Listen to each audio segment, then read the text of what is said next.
Okay, so this is going to be a little overview of our Kel-tec CMR30. So I got a Faux barrel suppressor. Sorry, Faux suppressor. It's a barrel shroud. I think it's about 6.5 inches. And that is very aesthetic because I went with the ghetto mp7 look. I also got a folding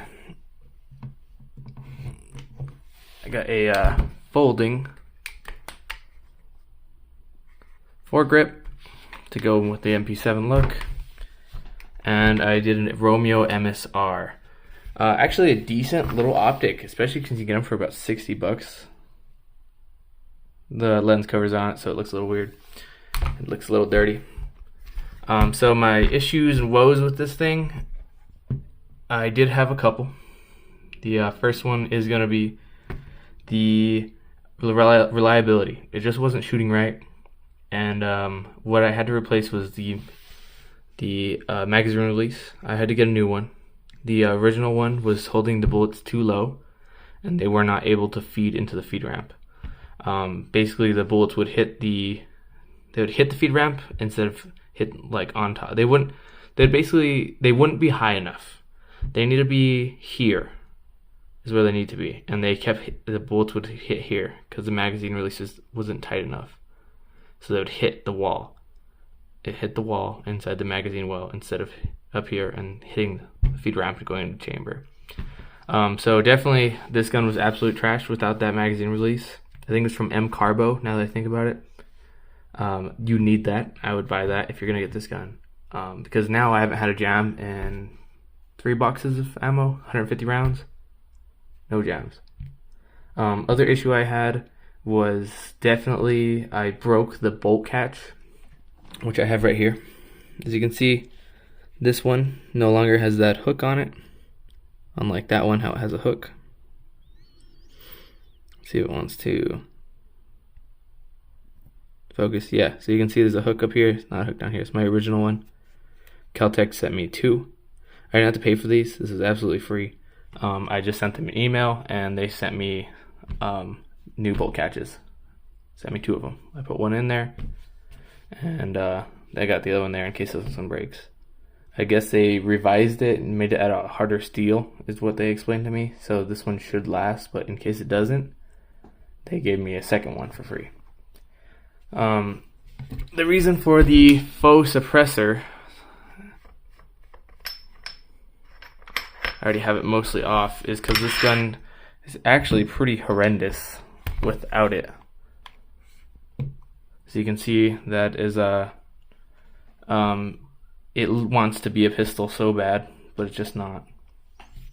So this at least makes it look like it is an SBR, even though it's not. It's mainly just for aesthetics purposes, because this thing is it wants to be put down like that. It's like going outside without your pants on, you know, and you got nothing to show off.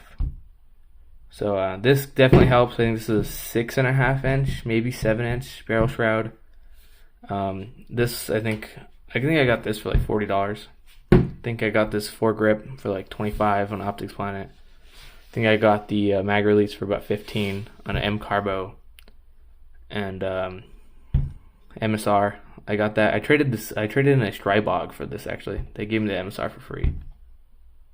Also update on the 3D printed mag extension. I have a plus 20 magazine extension that will let you hold 50 rounds in total. The problem with that was the transition between the normal mag and the extension. There's like a spine in the back of the magazine. I kept having issues with that, and the transition just wouldn't work. Transition between right here, so it would be the spine that's on the back between the extension and this. It would work sometimes and it wouldn't work sometimes. Everyone's been asking me to print them and sell them. I just don't feel comfortable selling a product that's not going to work 100% of the time, or at least 75% of the time. It's more like 50-50.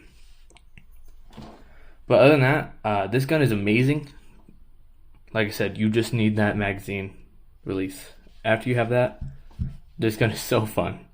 This is probably my favorite gun in my collection. I think I have about 14 or 15 guns now. This is one of the funnest guns because it has enough power and it's cheap enough and it's light enough and and it looks cool enough that this is easily one of the coolest guns in my collection. And I give this thing, I would give it, it's hard to give it a 5 out of 5 because of that issue. I'm going to give it a 4 out of 5 because I was able to solve the issue.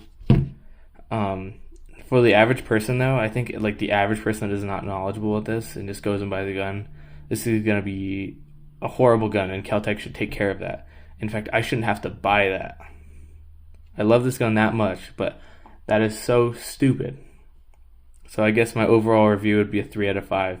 Could be a 5 out of 5 if you fix some of the issues that it has. And then again, you also have to deal with some of this stuff. Like I said, I guess they revised this and they had already fixed this. For some reason, mine had the old bolt release, which is made of a weaker steel. So I guess they did fix that already, but the magazine release should be fixed too. But other than that, that's going to be it, guys. Have a good one.